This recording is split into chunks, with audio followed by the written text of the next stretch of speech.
Ok, gente, então, bem-vindos ao seminário de hoje. Então, essa é a primeira tentativa de fazer a gravação do seminário ao vivo, vamos ver se dá certo. Eu pedi para todo mundo ficar do lado direito, porque a câmera só pega esse lado aqui, tá bom?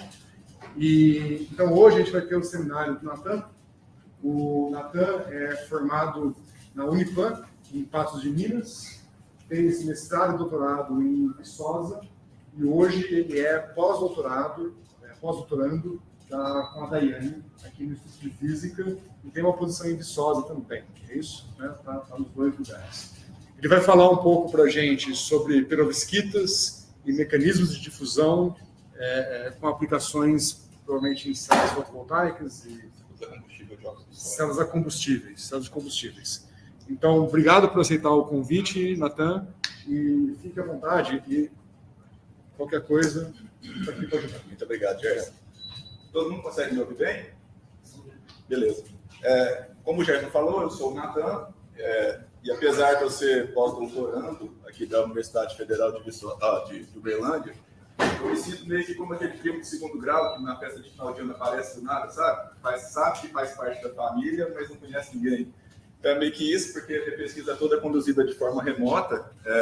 Eu trabalho lá no Rio Paranaíba, então eu trabalho junto com a Daiane de forma remota, e hoje eu estou aqui para apresentar um recorte do que a gente vem produzindo nos últimos tempos, que é um estudo teórico de perovskitas e os mecanismos de difusão associados a defeitos nativos, de dois tipos, vacância de oxigênio e oxigênio intersticial.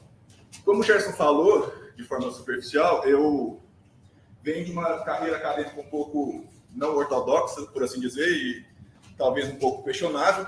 Eu me formei em licenciatura plena em Física no Unipam, depois fiz uma pós-graduação em Gestão Pública aqui na UF, fiz um mestrado em Ensino de Física, caí num doutorado de Química, que de Química só tinha um nome, porque eu tive o privilégio de ter dois orientadores que foram, além de muito presentes e profissionais, totalmente atenciosos e pacientes comigo, porque o meu know-how não me ajudava muito a desenvolver a pesquisa.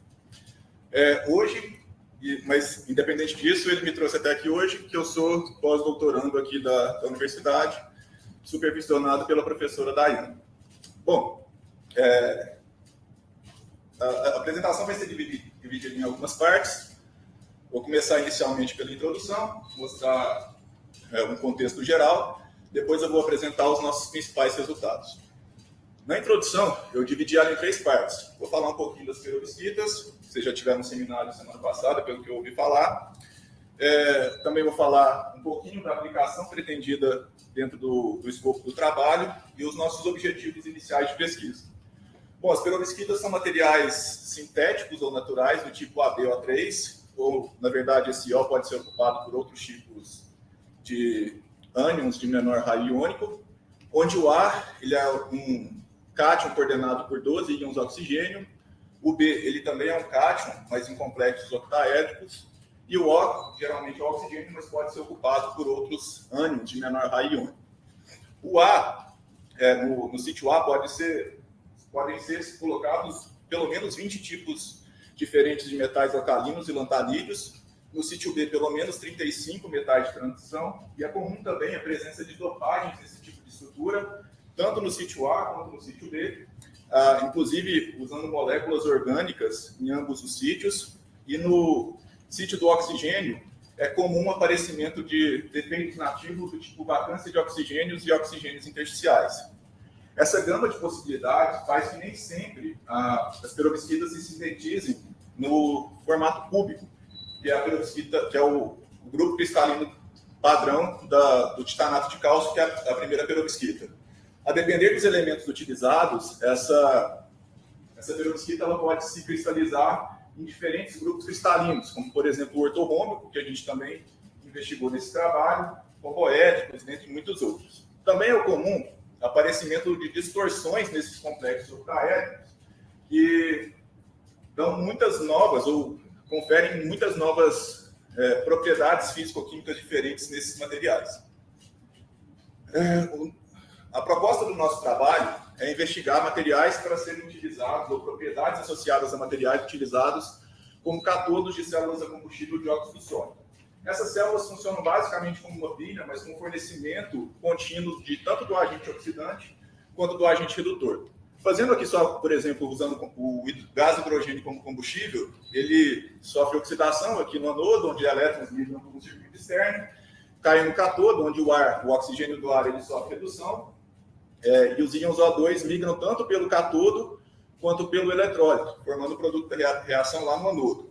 Então, o cátodo, ele precisa, além de ter uma interface amigável com o eletrólito, uma interface térmica e estrutural amigável com o eletrólito, bons valores de difusão de íons oxigênio. Então, a nossa proposta é encontrar materiais que confiram ou que tenham essas características. Para esse objetivo de pesquisa, a gente investigou diferentes variações da perovskita ítrio BO3, onde no B a gente foi do escândio até o níquel, então são 8 estruturas diferentes que foram avaliadas. Além disso, avaliando a possibilidade de 2 tipos de defeitos nativos, vacância de oxigênios e oxigênios intersticiais. E aí a gente buscou avaliar as propriedades estruturais, eletrônicas, térmicas e de difusão iônica em todos esses materiais. Como os resultados do titânio foram os mais interessantes, para essa apresentação eu vou me focar basicamente nele, tá bom? Bom, nos métodos computacionais, a gente fez o uso de duas metodologias. O primeiro delas é a teoria do funcional de densidade, a partir do pacote computacional VASP, e a segunda delas, as simulações de dinâmica molecular clássica, a partir do pacote computacional LAMPS. E por que a gente usou duas metodologias?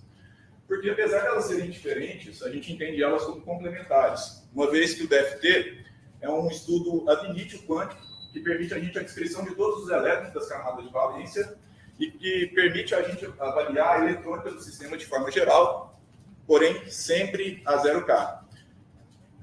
Já a dinâmica clássica, a gente não tem a descrição eletrônica, a gente não tem elétrons, a gente trata os átomos como partículas clássicas mesmo, partículas pontuais de massa M e carga Q, só que em contrapartida a gente consegue avaliar o sistema em diferentes condições de temperatura e de pressão. E aí, eu trouxe aqui alguns dos nossos resultados. Primeiro, nas propriedades estruturais, a gente avaliou 2 grupos cristalinos para todas as perovskitas, cúbico e ortorrômbico. E aí, dentro do DFT, a gente viu que a energia das estruturas ortorrômbicas eram menores, ou seja, elas eram mais energeticamente favoráveis.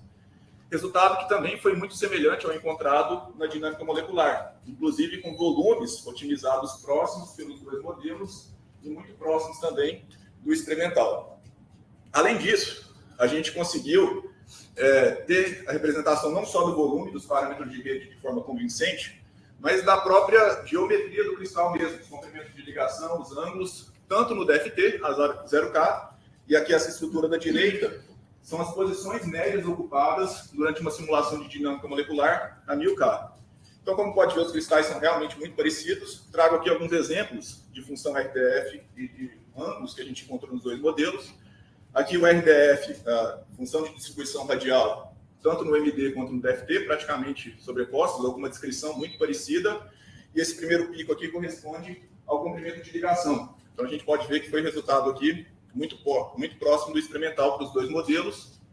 Também para o comprimento de ligação titânio-oxigênio, muito próximo entre os 2, e também muito próximo do experimental.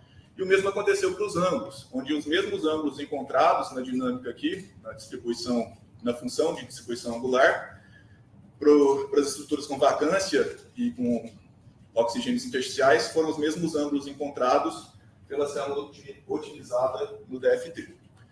Por que isso é importante? Porque na dinâmica molecular, a gente trabalha um modelo semi-empírico. Então, é importante que a gente tenha bons parâmetros de campo de força que reproduzam bem os resultados. Então, aqui a gente viu que a gente tinha parâmetros do nosso campo de força bem ajustados.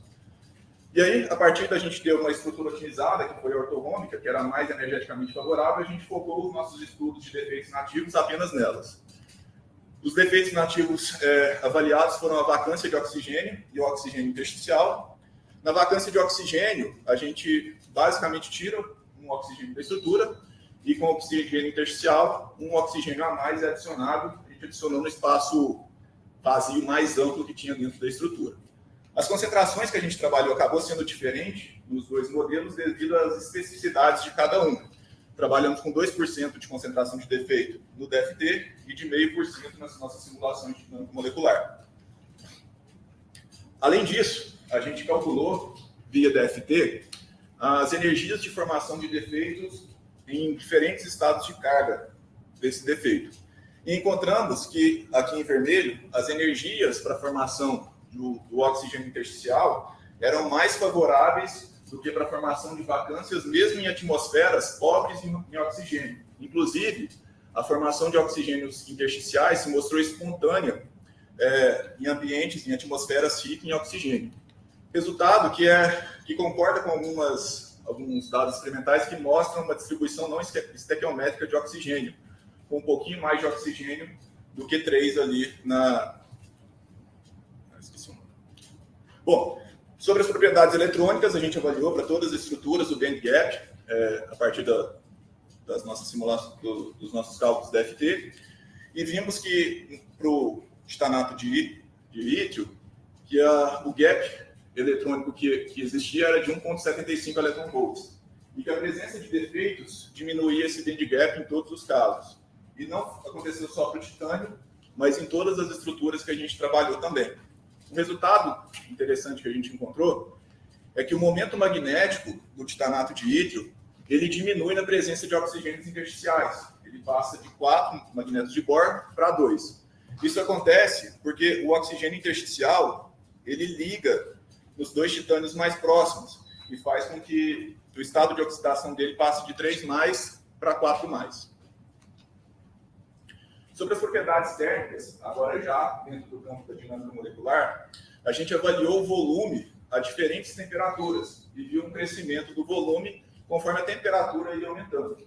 A partir desses resultados, a gente obteve os valores do coeficiente de expansão térmica, uma propriedade que é interessante para a aplicação pretendida. Nós fizemos isso para todos os materiais, a presença de defeitos não mostrou alterar de forma significativa esses coeficientes de expansão térmica, até porque as concentrações também eram bem baixas.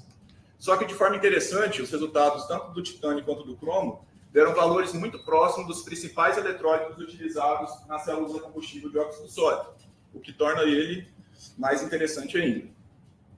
Outra coisa que a gente conseguiu, a partir do nosso campo de forças da dinâmica molecular, foi prever ou estipular o ponto de fusão desses materiais. Uma vez que, para uma determinada temperatura, o volume passava por uma transição muito grande. E se a gente fosse olhar a simulação mesmo, o que era um sólido, a partir daquela temperatura passa a ser um fluido, todos os átomos começam a se mover. Essa temperatura de fusão aconteceu a temperaturas bem altas, entre 2.600 e 2.700 para a estrutura sem defeitos, verdinha, um pouco mais baixa para a estrutura com vacâncias de oxigênio, entre 2.500 e 2.600, e um pouquinho mais baixa ainda para a estrutura com oxigênios intersticiais, entre 2.300 e 2.400. Foi possível a gente refinar um pouquinho mais ainda essa temperatura de fusão, fazendo simulações a temperaturas intermediárias. Encontramos uma transição aqui entre 2.380 e 2.390 Kelvin para oxigênios intersticiais, e um pouquinho maior para vacância e para o material sem defeitos. O interessante é que esse ponto de fusão ele é bem próximo do experimental. Uma margem de erro, mas bem próximo do experimental, sobretudo para a estrutura com oxigênios intersticiais. E alguns dos resultados experimentais mostravam uma presença de oxigênios intersticiais na estrutura. Dada a sua formação espontânea em algumas atmosferas, faz sentido a presença desse tipo de defeito. Bom, passando agora para as propriedades de dinâmica, a gente avaliou o deslocamento quadrático médio desses materiais com uma primeira análise. E aí a gente viu que para o material sem defeitos, nenhum tipo de... a gente tem um comportamento difusivo aqui, quando o MSD ele vai crescendo ao longo do tempo. Nesse caso aqui, para o material pristino e sem defeitos, a gente não vê esse comportamento difusivo para nenhum tipo dos 3 átomos da estrutura. Já na estrutura com vacâncias de oxigênio, a gente vê uma curva crescente para o oxigênio, ou seja, há uma difusão de íons oxigênio aqui. O MSD ele chega próximo a 2 nessa escala logarítmica aqui, chega próximo a 2. Já na estrutura com oxigênios intersticiais, a gente vê um padrão difusivo mais acentuado ainda, o que era curioso, porque a estrutura da perovskita ela não é porosa, muito pelo contrário, ela não tem muitos espaços livres na estrutura. Ela tem uma região um pouco vazia, mas que não tem um caminho de ligação entre uma região vazia e outra. Então a gente imaginava que a vacância fosse dar um valor de difusão maior, um padrão difusivo maior do que com oxigênios intersticiais, mas não foi o que as nossas simulações mostraram. A partir desse MSD, a gente encontrou o coeficiente de difusão térmico. E a partir desse valor de coeficiente de difusão térmico, a gente pode ver que a difusão é maior quanto maior for a temperatura, o que faz sentido. E o mais interessante é que em qualquer faixa de temperatura analisada, a difusão dos íons oxigênios se mostrou mais presente do que nas estruturas com oxigênio intersticial do que com vacâncias de oxigênio. O material com titânio, a estrutura, a perovskita com titânio no sítio B, foi a que apresentou maiores valores de difusão, tanto na estrutura com vacâncias, comparando só os quadrados aqui, quanto na estrutura com oxigênios intersticiais. Então, mais uma vez, a perovskita com titânio acabou sendo a que se mostrou mais interessante. E aí, eu terminei o doutorado mais ou menos nessa situação, tendo resultados consistentes, interessantes, mas que a gente não sabia explicar a fundo por que a difusão era maior na estrutura com oxigênios intersticiais do que com vacância de oxigênio. E aí a gente vem trabalhando no pós-doc em entender melhor esses mecanismos de difusão associada a cada um desses dois tipos de defeito. E as metodologias que a gente vem empregando se mostraram ferramentas poderosas, não só para a gente predizer essas propriedades, mas para a gente entender elas de uma maneira mais significativa. Para a gente começar essa análise, a gente avaliou os coeficientes de difusão nas diferentes direções da célula, X, Y e Z. Falando primeiro da estrutura com vacância de oxigênio, a gente viu um comportamento praticamente isotrópico. Em todas as faixas de temperatura, a difusão acontecia meio que igual em qualquer uma das direções. Em contrapartida, na estrutura com oxigênios intersticiais, essa difusão se mostrou bem maior no verdinho aqui, que significa direção Y. Ou seja, tinha uma difusão muito mais acentuada no sentido da direção Y do que nas demais direções. O que também, olhando a célula, não era muito fácil de explicar de bate-pronto. Guardem essa informação, que a estrutura com oxigênios intersticiais tem uma difusão anisotrópica, favorável na direção Y, a gente vai discutir isso daqui a pouco, mas primeiro a gente vai focar nos mecanismos da vacância, tá? Errei o time, desculpa. Voltando. A gente também avaliou o tempo de residência, que é o tempo médio que cada átomo de oxigênio fica no sítio dele.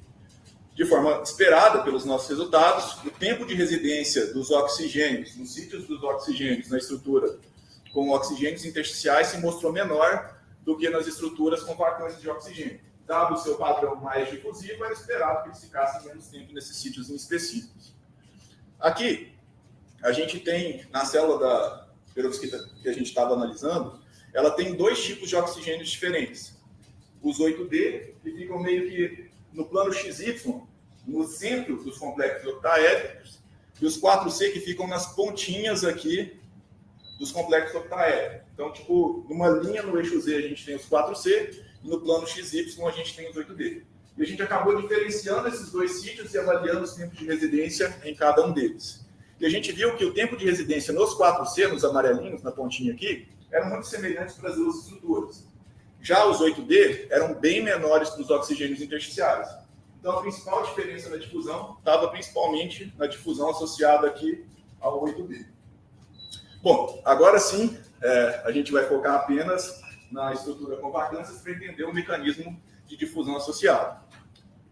Então, avaliando o tempo de residência só para vacância de oxigênio nos dois sítios diferentes, a gente também vê um tempo de residência menor para o 8D comparativamente ao 4C. E isso, a princípio, surpreendeu um pouco, porque olhando a estrutura, a gente não vê um posicionamento mais favorável de um do que para outro. Para a gente explicar esse resultado, a gente usou o DFT. No DFT, a gente usou a função de eletrônica localizada, que mostra a posição dos elétrons dentro da estrutura, e também a análise de cargas Bader, para ver se houve uma mudança na presença desses defeitos ou não. Aqui na esquerda a gente tem a estrutura Prishini, e na direita a gente tem a estrutura com vacância de oxigênio. As posições e as distorções causadas, as posições são praticamente as mesmas nas duas estruturas, uma vez que as distorções causadas elas são praticamente nulas na presença de vacâncias. Ou seja, esses oxigênios aqui, eles continuam ainda fortemente ligados à estrutura.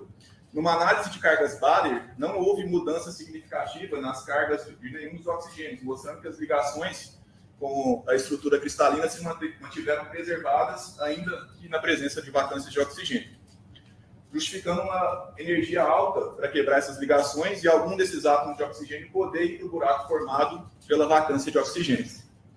Bom, analisando aqui, uma vacância de oxigênio posicionada nesse lugar, uma vez que a gente tivesse temperatura suficiente para fornecer energia para quebrar essas ligações de algum desses átomos de oxigênio, qualquer um desses átomos mais próximos poderia ocupar aquele lugar formado. Então, por exemplo, qualquer um desses 4 oxigênios 8D poderia ocupar esse lugar. Em contrapartida também, qualquer um desses 4 oxigênios amarelinhos mais próximos também poderia ocupar aquilo ali.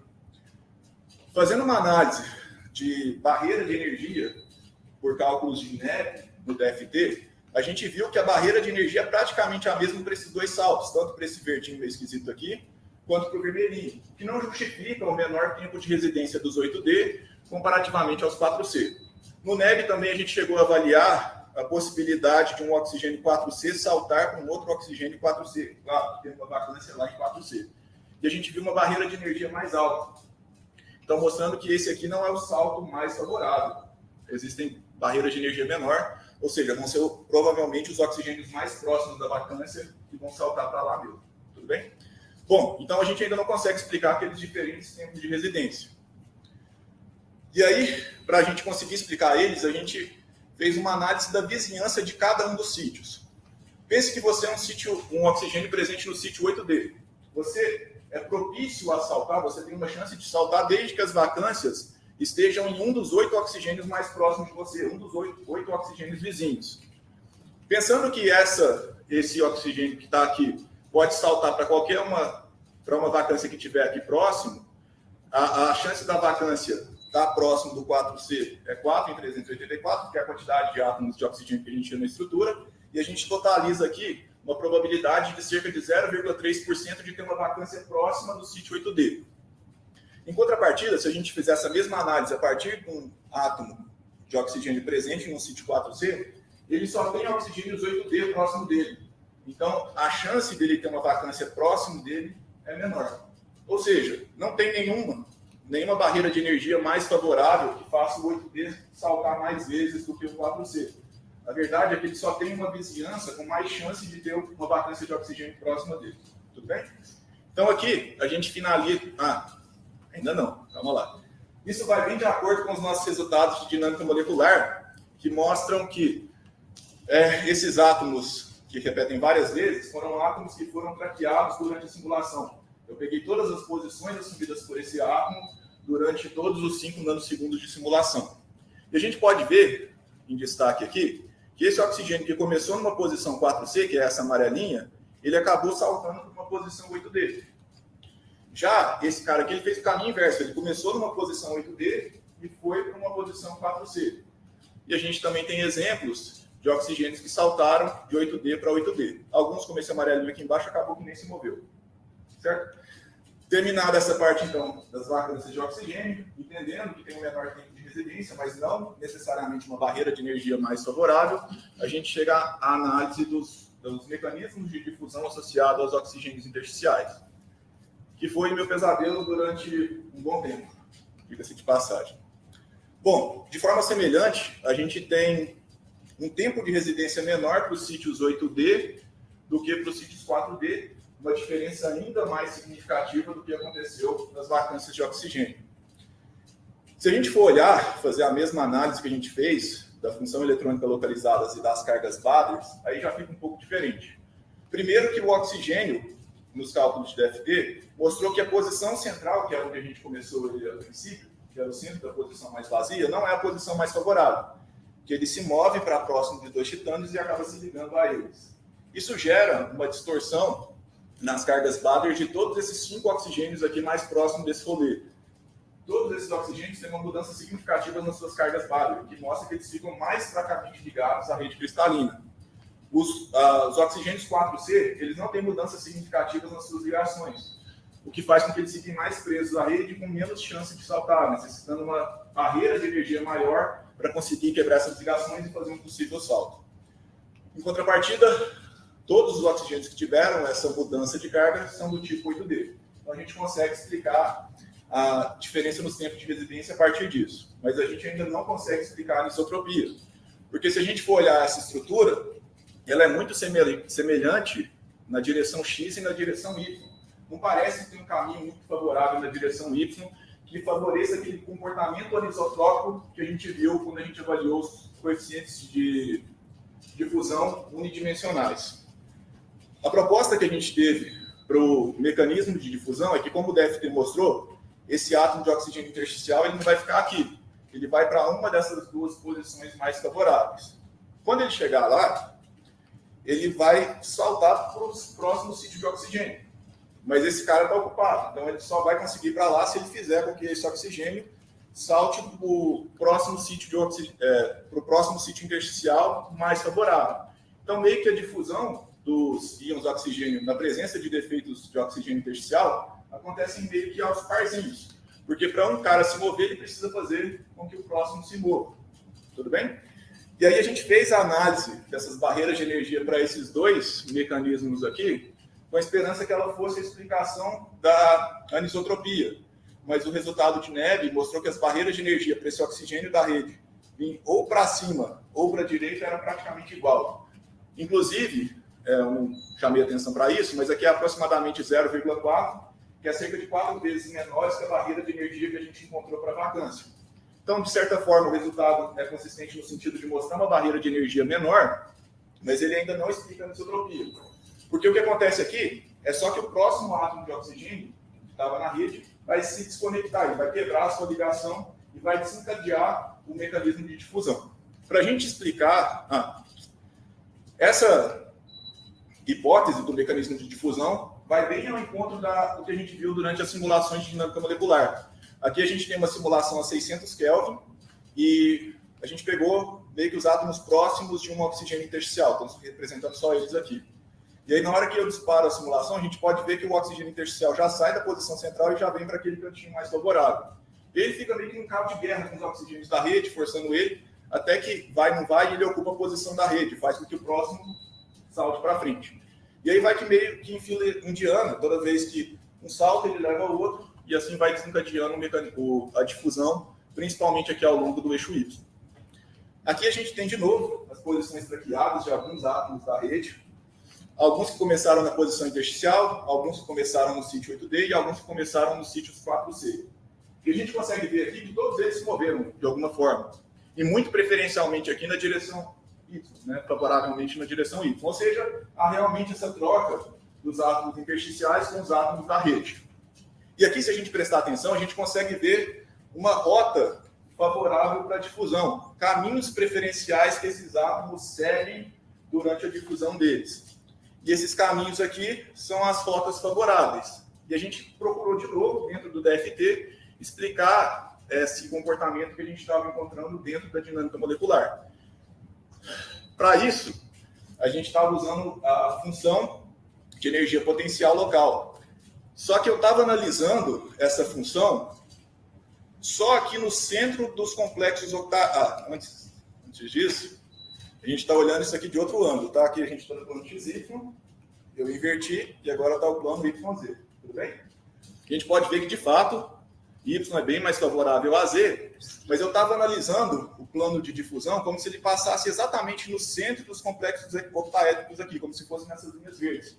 Mas se a gente prestar atenção, as rotas de difusão elas acontecem um pouquinho acima e um pouquinho abaixo desses centros desses complexos octaédricos. E aí, fazendo agora a análise do potencial elétrico local, quando a gente pega exatamente no centro dos complexos octaédricos, a gente realmente não vê nada favorável na direção Y. Parece muito isotrópico nas duas direções. Porém, se a gente prestar atenção, as distorções dos complexos octaédricos que foram geradas, elas fazem movimentos sincronizados.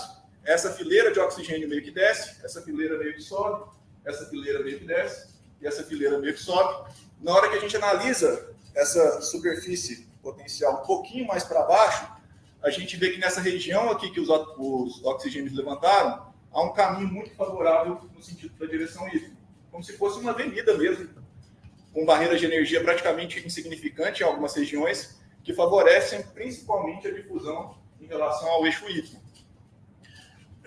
E talvez dos momentos mais significativos desse meu pós-doutorado foi quando eu juntei os resultados da dinâmica da DFT e eles casaram muito bem. Então, as rotas que a gente estava encontrando na dinâmica são explicadas pela curva de potencial mostrada dentro do DFT.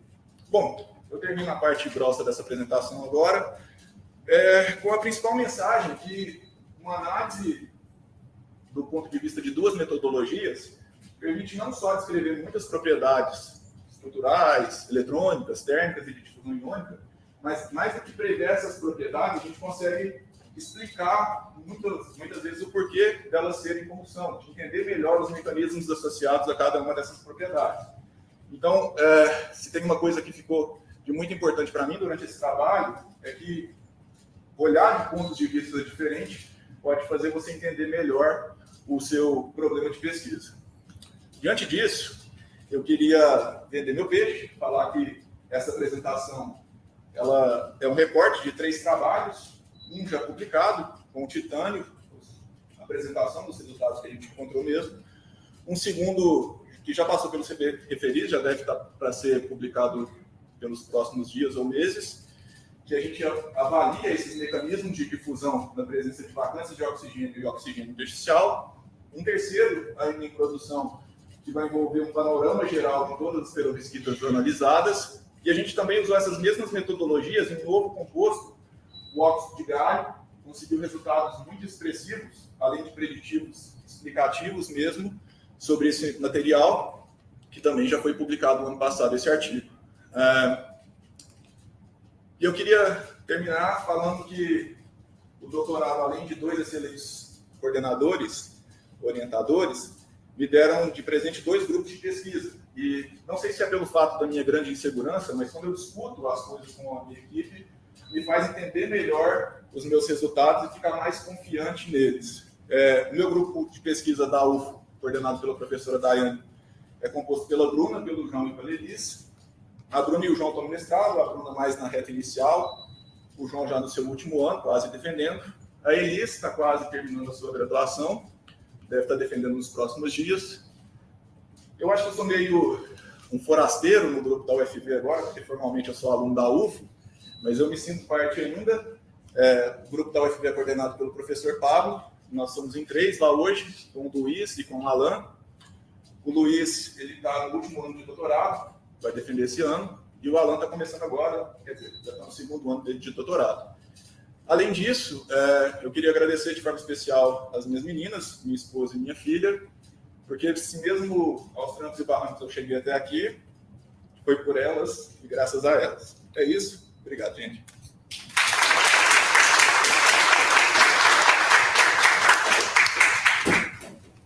Ok, muito obrigado, Natan. Antes de ir para a pergunta, eu quero te convidar para dar um curso de PowerPoint. Curso de verão aqui, certo? Acho que os alunos vão aprovar, né? Eu consegui falar isso para ele. Quando tiver um curso de verão aqui, vocês lembram de chamar o Natan para um curso de PowerPoint. Nunca pensei em ter um curso de PowerPoint no curso de verão, mas agora acho que vale a pena. Parabéns pelo PowerPoint e pela apresentação. Obrigado. Pessoal, perguntas? Eu vou levar o microfone.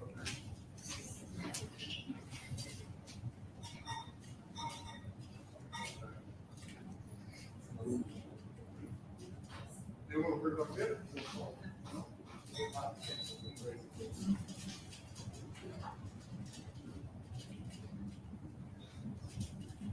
Se eu falar que não estou achando o botão do microfone, você repita aí.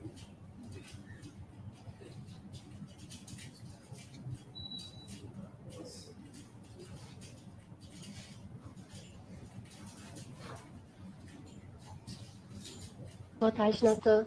Parabéns pela apresentação. Eu não sei se eu perdi essa informação, mas não ficou muito claro. Eu gostaria de perguntar se você usou valores específicos na avaliação de oxigênio ou se o seu delta é um valor arbitrário. Você usou valores de delta arbitrários ou específicos? Delta. Do delta na vacância de oxigênio. Quantidade de defeitos? A gente fixou, na verdade a gente fez uma análise que eu não trouxe aqui, de diferentes concentrações. Para isso a gente acabou usando diferentes tamanhos de células e diferentes quantidades de defeitos. Mas aí a gente fez 3 defeitos na nossa célula de simulação, que tinha praticamente 1000 átomos, e para a quantidade de oxigênios deu uma concentração perto de 0,5% de concentração de defeitos. É uma concentração relativamente baixa, mas pelas especificidades do método, a gente também não pode extrapolar muito essas concentrações. A gente variou a concentração entre 0,1% e 1,2%. Mas, de toda forma, esses resultados que a gente encontrou, eles foram qualitativamente os mesmos em qualquer faixa de concentração que a gente avaliou. Mas os resultados de hoje são para a concentração de 0,5% de defeitos, que na prática são 3 defeitos, tá? Ou oxigênios intersticiais, ou vacância de oxigênio, na dinâmica molecular, e um defeito na célula de 80 átomos do DFT, que é um cálculo mais pesado e mais difícil de trabalhar. E aí a gente ficou do DFT com 2% de defeitos.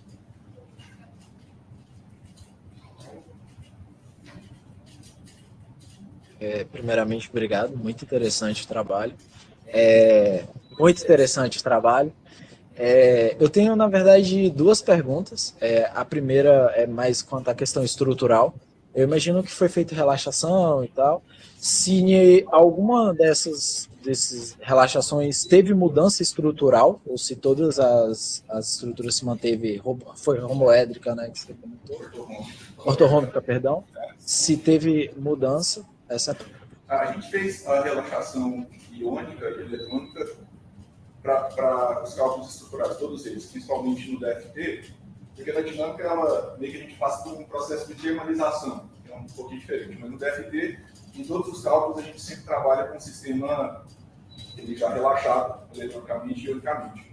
Só que a gente não avaliou possibilidades de transição de fase cristalina, no sentido de que tipo, a nossa caixa ela se manteve ortorrômbica, a gente variou o volume de forma isotrópica para todas as 3 direções para a gente achar o volume ideal.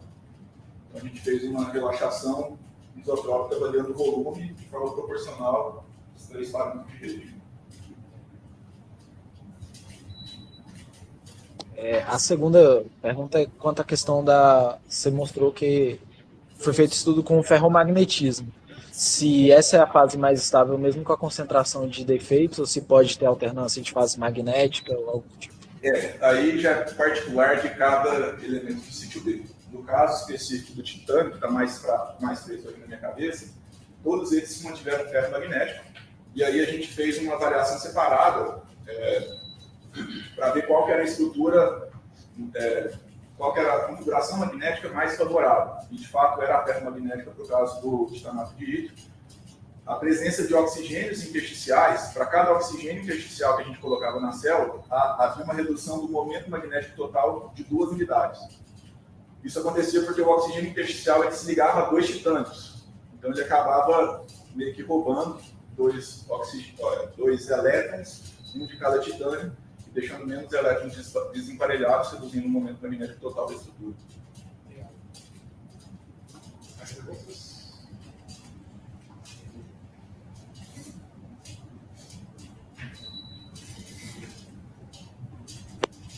Bom, parabéns, Nathan. Espetacular a apresentação. Tenho algumas dúvidas e uma pergunta, basicamente. Vou começar pela pergunta. Tem como você estimar a energia de ativação para cada mecanismo, para cada defeito? No caso da vacância de oxigênio, a gente consegue precisamente, mas no caso do oxigênio intersticial, como a gente tem que saber exatamente o caminho feito que envolve vários átomos, a gente ainda não conseguiu estipular exatamente a barreira de energia de uma migração específica. A gente achou a barreira de energia para quebrar a ligação e fazer com que o próximo oxigênio que estava na rede virasse um oxigênio intersticial, essa troca. de um oxigênio intersticial passar a ser um oxigênio da rede, e o oxigênio da rede passar a ser um oxigênio intersticial. Mas, assim, esse salto, esse primeiro salto, pode ser considerado uma barreira de energia, mas não necessariamente uma migração completa, no caso do oxigênio intersticial. A gente consegue. A derivação, sim. Mas a barreira de energia... Tem uma ideia do valor que pode ser, comparativamente, entre um e outro? Intersticial e vacância? Tem, É 0,5 e 0,2, uma diferença de quase 3. Qual que é maior A barreira de energia era maior para vacância. para a vacância? Imagina. Agora, algumas dúvidas. Quando você, vamos tomar como exemplo a vacância de oxigênio. Quando você coloca a vacância de oxigênio no modelo, como você garante a neutralidade da carga da célula unitária? Pelos cálculos de DFT, a gente viu que as mudanças de carga eram muito mais intensas nos cátions do que nos oxigênios. E aí a gente achou alguns trabalhos na literatura que usam o seguinte sistema para neutralizar a carga, porque no modelo que a gente usou, a carga dos oxigênios e de todos os átomos são fixos. Então, para a gente neutralizar o sistema, a gente muda de forma proporcional a carga de todos os cátions da estrutura. Então, por exemplo, esses dois elétrons eles são neutralizados por todos os íons e todos os titânios da célula. E aí, ele deixa de ter uma carga 3+, para ter uma carga 2,997, por exemplo. Então, a gente ainda tem um sistema muito parecido com o fichinho no sentido do campo de forças, que consegue fazer as simulações com os defeitos na estrutura neutra. Tem um tempo que eu tenho muita dificuldade com isso. Mas com DFT também, com vacâncias, é um problema. Uma outra dúvida, acho que coloca a transparência 36, se não me engano.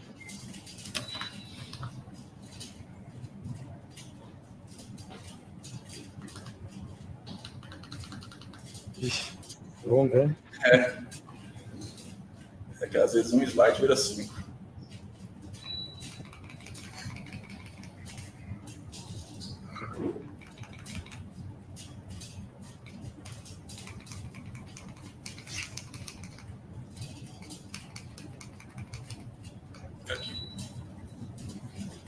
Aí. Não sei se é essa ou a próxima. Vai ser resumo. Não, a próxima.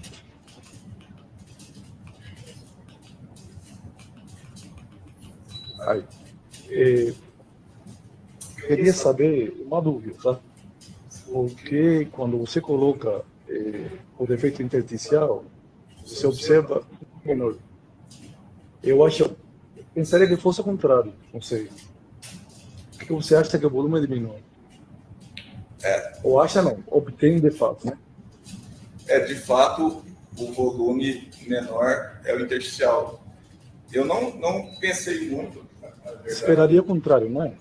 Não, na verdade, quando a gente viu o resultado experimental, que acabou sendo o resultado experimental mais próximo do oxigênio intersticial, a gente só achou que provavelmente o experimental teria os oxigênios intersticiais também. Que a gente estivesse comparando esse resultado daqui com esse aqui de fato. A gente não parou para analisar minuciosamente por que os oxigênios intersticiais eles diminuiriam o ponto de fusão do material. A gente só acha que esse ponto de fusão experimental ele é o oxigênio intersticial. Então, tipo assim, não tem evidências experimentais que de fato isso acontece. O raciocínio que eu fiz foi que esse cara aqui, o resultado experimental, ele é na presença de oxigênios intersticiais mais da formação espontânea, ou mais favorável para as atmosferas. Mas, assim, pensando que o oxigênio intersticial ele gera uma distorção maior na estrutura cristalina, eu acredito que isso possa favorecer a queda dessas ligações. O raio iônico é muito grande. É 1,30 e alguma coisa do oxigênio. Então, se você colocar ele no meio do nada, eu esperaria, e observo experimentalmente isso, uma expansão da célula unitária, sabe? Não sei, uma dúvida, tá? Não estou falando trabalho, não, é uma dúvida. Aqui o volume em si do oxigênio intersticial é o menor mesmo. O Luiz encontrou esse mesmo resultado com o óxido de galho. Mas eu não sei se tem correlação. Eu só não pensei sobre isso. Porque o cátion do sítio B, máximo tem 0,8 de tamanho. Do sítio A, 1,38 como máximo. Próximo oxigênio. Força de ligação maior, pode explicar? Sim, ele é abraçado pela estrutura, né? Tipo assim, ele se liga fortemente à estrutura, o oxigênio intersticial. O senhor É um fato, não tem que... Eu só queria... Tá doido para pegar elétrico, né? Então, Como? ele tá doido para pegar elétrico.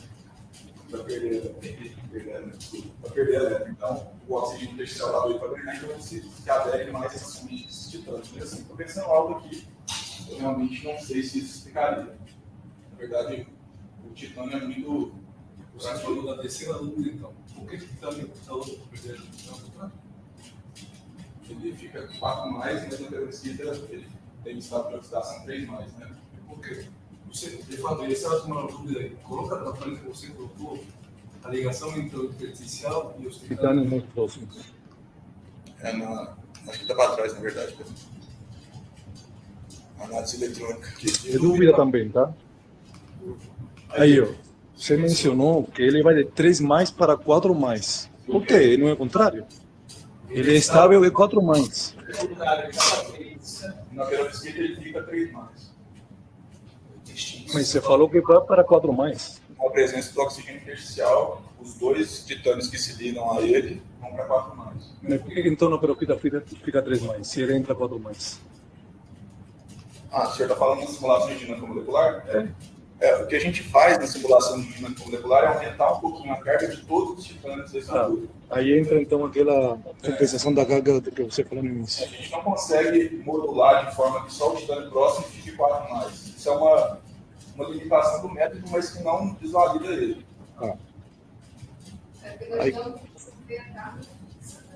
Aí com o intertício ele tende a estabilizar 4 mais que ele era normalmente. Aí isso justifica a menor energia de formação dos oxigênios intersticiais. Aí em relação ao volume que eu te falei, talvez a causa da anisotropia na difusão é justamente essa. Uma maior deformação da expansão da célula unitária. Você entendeu? Eu tentei associar com isso. Provavelmente.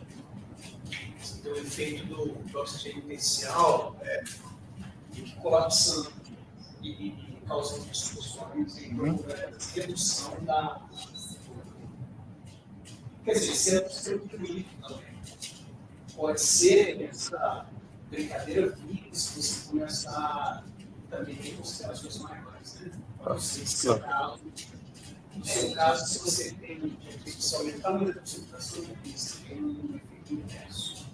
A gente sei, falou de concentração diferente, eles aumentam a concentração de óxido, a difusão da carne. Limite. Ela mostra um comportamento ótimo para uma faixa de concentração próxima a 0,9. Depois começa a detalhes, começa a ter o efeito. Quanto maior a concentração, menor o efeito difusivo. Mas aí o difusão não avalia essas duas concentrações. Mas a propriedade difusiva. Provavelmente você tem você faz uma implicação do leitor potencial. A gente já pode descobrir que aquele caminho é como se fosse uma pista, uma raia que se define favorável para escoar aquela direção.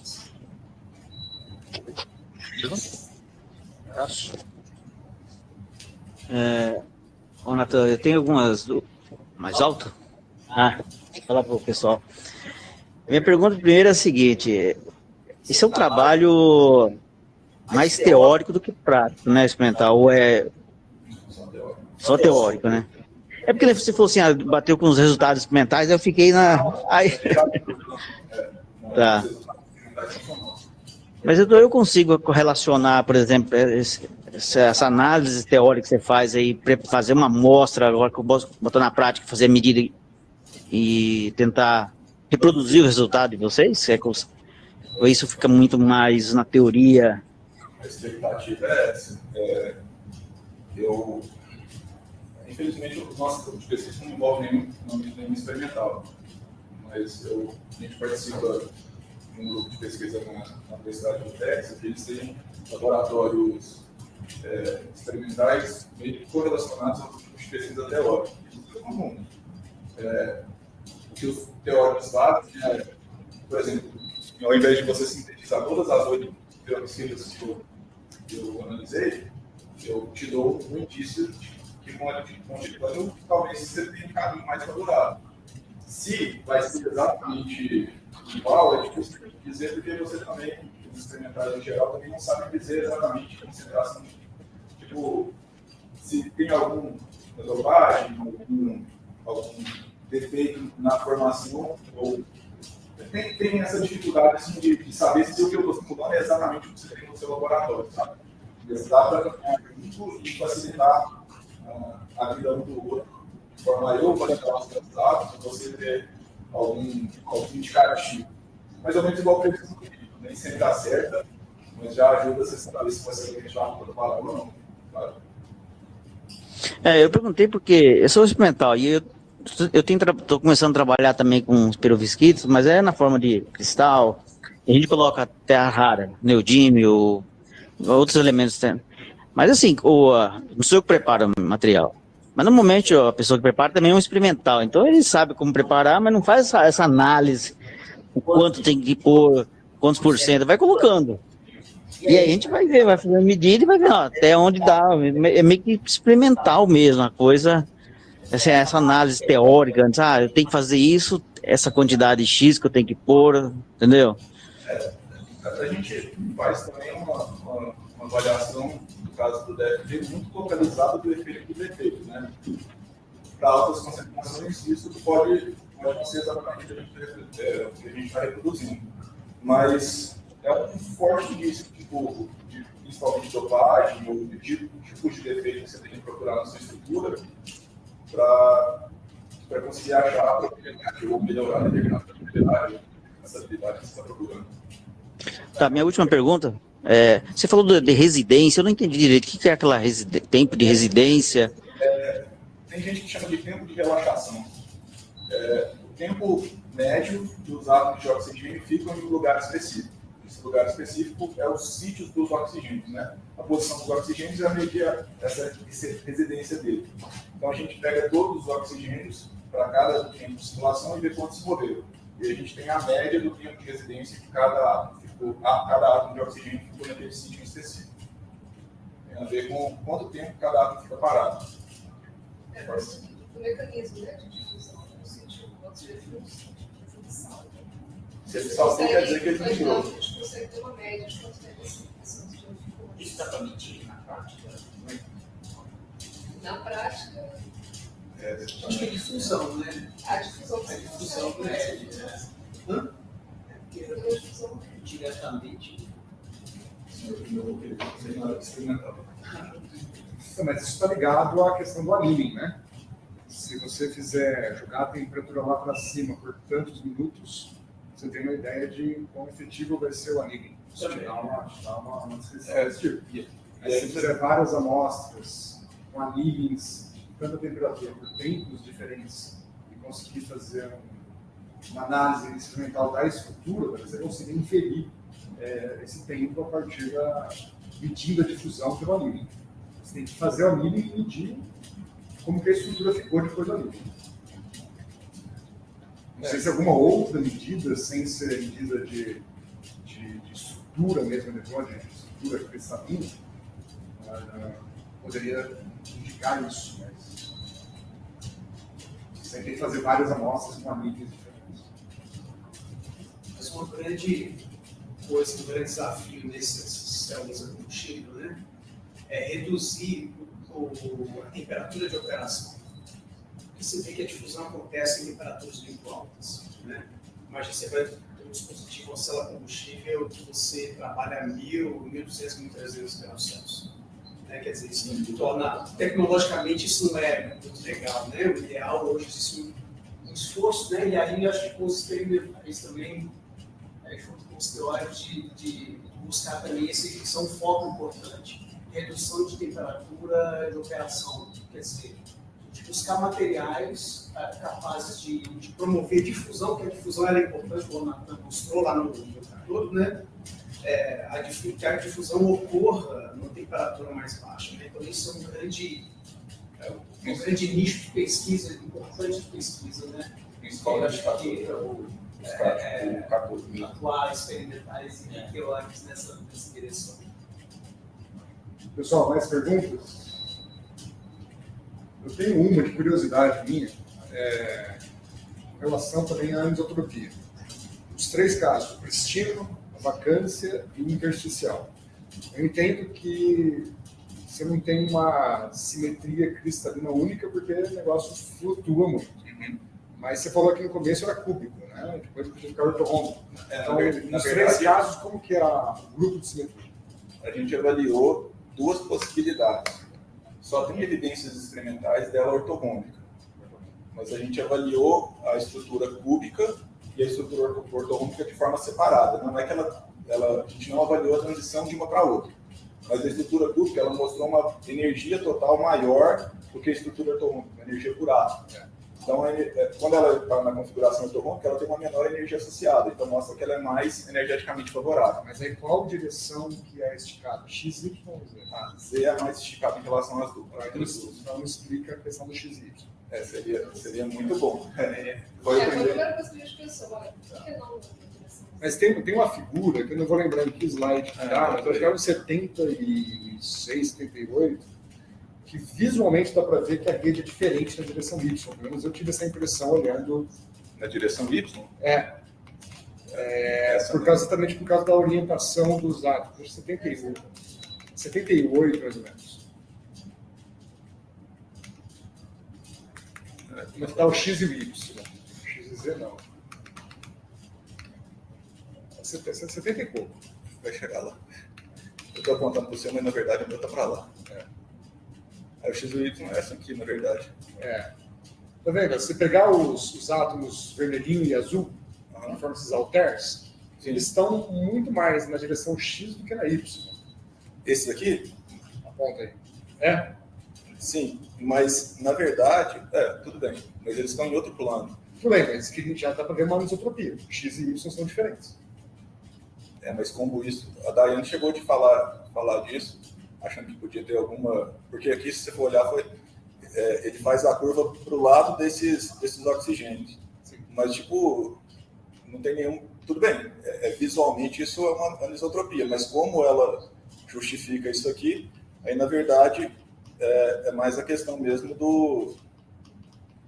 sim, mas uma coisa deve ser consequência da outra. Sim. Isso deve ser consequência o fato deles estarem daquele jeito significa que eles estão se distorcendo dessa forma aqui. Tudo bem, é um forte indício deles estarem alinhados, mas no final é esse levantamento ou abaixamento aqui de alguns oxigênios que acaba explicando a anisotropia. Sai de forma de conjunto. No caso ortorrômbico, o grupo de simetria qual que é? É o PB21. PB21.